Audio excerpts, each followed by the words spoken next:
제3장 심각한 오해들. 당신이 골방에 들어앉아 1시간 동안 견고한 진을 무너뜨리고 귀신을 꾸짖고 고함을 빽빽 지르지 않았다고 해서 사탄이 주는 죄책감에 나가 떨어지지 마십시오. 정죄감을 느낄 필요가 전혀 없습니다.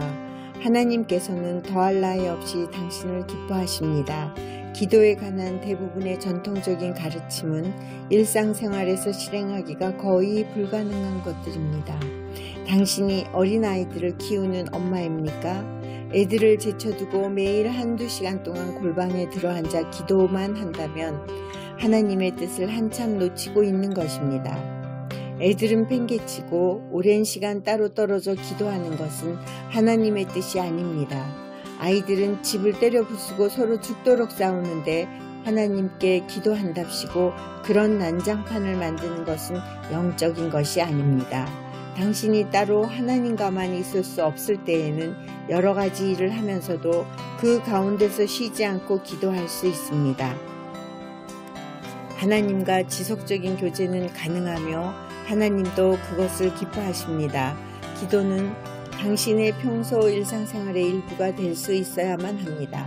만일 혼자만의 특별한 시간을 가질 수 있고 무릎을 꿇기도 하고 아무런 방해 없이 눈을 감을 수 있다면 그 기회를 잘 이용해야 합니다. 그러나 꼭 그렇게 해야만 하나님을 기쁘게 하시는 것은 아니라는 점을 기억하십시오.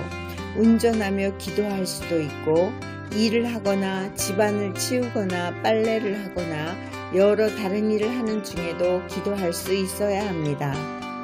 하나님과 하루 종일 교제할 수 있는 자기만의 다양한 방법들을 찾아보십시오. 가서 푹 자라. 많은 사람들이 가르치는 방법대로 기도하면 현실에서 삶을 제대로 살아낼 수가 없습니다. 기도하기 위해서는 어느 누구보다 2-3시간 먼저 일어나야 한다고 이야기합니다. 그런 다음 여러 가지 말로 기운을 북돋아 줍니다. 그렇게 할 수 있다면야 좋겠죠. 하지만 당신의 어린 자녀들은 밤 10시까지 당신을 꼼짝 못하게 하고 밤이면 2-3차례 잠을 깨게 만듭니다. 게다가 다음날 새벽 5시까지 급히 직장에 출근해야 한다면 당신은 기도하기 위해 그렇게 일찍 일어날 수 없을 것입니다.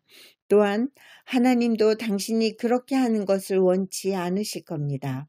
너희가 일찍이 일어나고 늦게 눕는 것은 헛되도다. 그러므로 여호와께서 그의 사랑하시는 자에게는 잠을 주시는도다. 시편 127장 2절. 제가 처음 주님을 구하기 시작했을 때 주님을 섬기고자 하는 강렬한 열망이 저에게 있었습니다.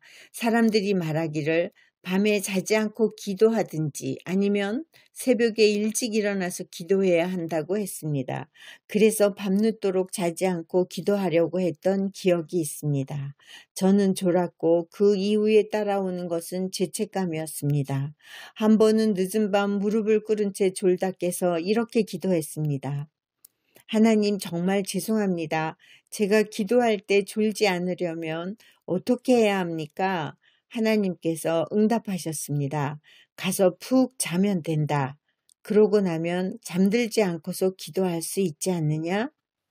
요즘에는 말씀을 공부하거나 기도를 하다가 잠이 오면 잠시 낮잠을 잡니다. 조금 쉬고 나서 하던 일을 계속하면 다 괜찮으니까요. 제가 지금 말씀드리는 것이 보통의 기도에 대한 생각과는 너무나 다르다는 것을 압니다. 저도 그 사실을 알고 있습니다. 그러나 하나님께서도 우리의 종교적인 행동은 전부 다 기뻐하지 않으십니다. 사실이 그렇습니다. 많은 그리스도인들이 예수님께서 말씀하신 그 외식하는 자들과 꼭 닮았습니다. 그들은 다른 사람들로부터 인정을 받기 위해 기도합니다. 자신의 종교적 의무를 이행하여 하나님을 움직여서 그들이 원하는 것을 주시게 만든다고 생각하면서 그들의 마음을 달래고자 기도합니다. 그것은 하나님께서 일하시는 방법이 아닙니다. 하나님은 당신이 오래 기도했다고 감동받지 않으십니다. 하나님은 이미 알고 계신다. 그러므로 그들을 본받지 말라. 이방인들은 증언부언하며 오래 기도한다. 7절. 구하기 전에 너희에게 있어야 할 것을 하나님 너희 아버지께서 아시느니라. 마태복음 6장 8절. 기도는 당신의 상황이 얼마나 안 좋은지 하나님께 알려드리는 시간이 아닙니다. 하나님은 당신에게 필요한 것은 이미 알고 계십니다. 당신이 구하기도 전에 말입니다. 이렇게 기도해 본 적 있습니까? 하나님, 의사가 뭐라고 했는지 아십니까? 그러고는 의사의 부정적인 진단을 상세하게 되풀이합니다. 하나님께서는 그 상황을 당신보다 더 잘 이해하고 계시는데 말입니다. 하나님께서는 직장 상사가 한 말이나 배우자가 했던 말, 또는 은행에서 한 말 등 당신의 상황에 대해 그들이 한 어떤 말도 하나님께서는 중요하지 않습니다. 하나님께 당신의 문제를 상세히 설명드릴 필요도 없고 그렇게 해봐야 아무런 유익도 없습니다. 그리스도인들 중에는 하늘나라의 거대한 책상 위에 하나님께서 처리해야 할 수백만 건의 기도들이 산더미처럼 높이 쌓여 있는 모습을 마음속에 그리는 사람들이 많습니다.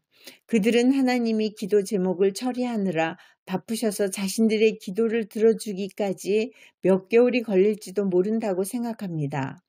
그래서 자기들의 기도가 다른 기도들보다 얼마나 긴급한지 하나님께 알려드려야 한다는 생각에 이 기도는 빨리 처리해 주셔야 합니다. 라고 기도를 합니다. 그러면 하나님께서 그들의 기도 제목을 제일 앞순서에 놓고 승인이라고 도장을 찍을 거라 생각하는 것입니다. 이러한 생각과 태도는 완전히 잘못된 것입니다. 하나님은 바쁘지도 않으시고 처리할 일이 몇 개월 밀려 있지도 않으시며 당신의 긴급한 사정을 모르시지도 않습니다. 기도란 내용을 제대로 전달받지 못한 하나님께 당신의 상황이 얼마나 안 좋은지를 알려드리는 과정이 아닙니다. 대부분의 사람들이 이 점에 대해 모르기 때문에 그들의 기도는 삶에 뭐가 문제인지, 뭐가 필요한지, 급한 기도 제목이 무엇인지에 대한 것으로 가득합니다. 그런 얘기를 빼면 그들의 기도에는 남는 것이 별로 없습니다. 그래서 저는 필요하다면 어떤 아내들에게는 남편을 위한 기도를 아예 하지 말라고 조언하기도 합니다. 하나님, 남편이 저를 때려요. 아이들도 학대하고 개도 발로 찹니다. 음주, 도박, 음란물을 사는데 돈도 다 써버리고요.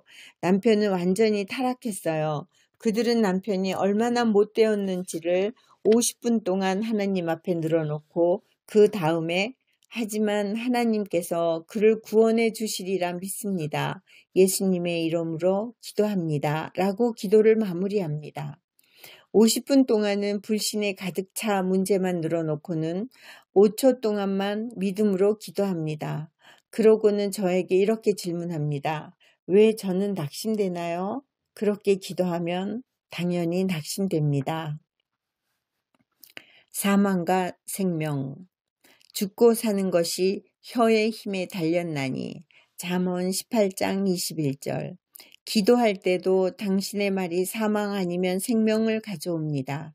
말씀을 통해 하나님의 해결책을 기도하면 생명을 풀어내는 것이지만 문제에 집중하는 부정적인 기도는 오히려 문제에 힘을 더하고 강화시킬 뿐입니다. 그것을 당신이 이해하든 못하든 상관없이 말입니다. 주님께서 한 번은 찰스 캡스 혀의 창조적 능력을 사용하라 등 여러 책을 저술한 미국의 농부 출신 사역자가 기도하고 있을 때 기도를 중단시켰습니다. 찰스, 너 지금 뭐 하고 있는 거냐? 저는 지금 기도하고 있는데요. 아니, 너는 기도하는 게 아니라 불평을 하고 있어. 많은 사람들의 경우에도 본인은 기도하고 있다고 생각하지만 실제로는 불평, 불만을 토로하며 투덜거릴 뿐입니다. 그들은 부정적인 기도를 함으로써 그들의 삶에 사망의 능력을 풀어놓고 있습니다. 하나님께서는 그런 기도를 기뻐하지 않으십니다. 기도가 너무 종교적인 것이 되어버렸습니다. 우리는 이 외식적인 형식과 태도에 대해 정직하게 인정하고 받아들여야 합니다. 기도가 아닌 것을 전부 청산한 후에야 기도가 무엇인지에 대해 올바른 기초를 놓을 수 있을 것입니다. 다시 말씀드리지만 제가 반박하는 것들은 전에 제가 다 했던 일들입니다. 무디. 과거에 저는 철야 기도를 준비하여 인도하곤 했습니다. 해가 질 때쯤 사람들을 동그랗게 앉힌 후에 마음을 다해 중보 기도를 하곤 했습니다. 그러나 밤 10시나 11시쯤에는 다 집으로 갔기 때문에 저 혼자 남아 밤새도록 기도하곤 했습니다. 밤을 새워 기도한 적이 여러 번 있었습니다. 베트남전에 참전하여 보초를 설 때는 매일 밤 4시간씩 13개월간 기도하였습니다. 매일 4시간 동안을요. 그때는 방언도 하기 전이라 온 열방을 위해 기도를 해도 겨우 30분밖에 안 걸렸습니다. 그렇게 4시간 기도한다는 것이 쉽지는 않았지만 억지로라도 그렇게 했습니다. 이제는 제가 그렇게 하지 말라고 가르치고 있는 일들은 한때 저도 다 했던 일들입니다. 지금은 전혀 그런 식으로 기도하지 않고 있으며 그 어느 때보다 더 좋은 결과들을 얻고 있습니다. 또한 하나님을 더 많이 사랑하게 되었으며 하나님께서도 여전히 저를 사랑하십니다. 하나님과 저의 관계는 아주 좋습니다. 제가 그런 기도들을 더 이상 하지 않지만 하나님은 화내지 않으십니다. 그런 기도를 안 한다고 당신은 저를 정죄하고 싶은 마음이 들 수도 있겠지만 이보다 더 좋은 결과를 얻게 되기 전까지는 제가 말씀드린 변화들을 고려해 보셔야 할 겁니다. 가난한 구두 판매원이었던 드와이트 무디는 주일학교에서 아이들을 가르치기 시작했습니다. 그는 초등학교 3학년 교육도 제대로 마치지 못한 사람이었습니다.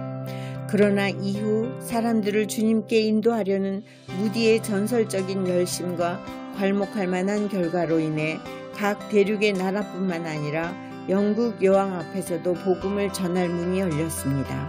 수천 수만 명의 사람들이 그의 사역을 통해서 거듭났습니다. 그는 하나님 안에서 능력을 나타냈습니다. 무디는 절제된 삶을 살았습니다. 그 결과 그는 많은 일들을 할 수 있었습니다.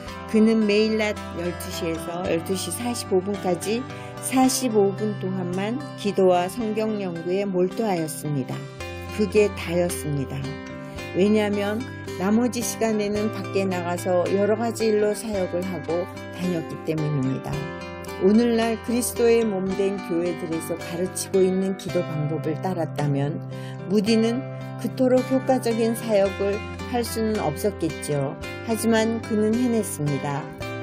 100년이 지난 후에도 그는 시카고의 무디 성경학교와 스코틀랜드에 있는 자신의 학교를 통하여 아직도 전 세계에 영향을 미치고 있습니다.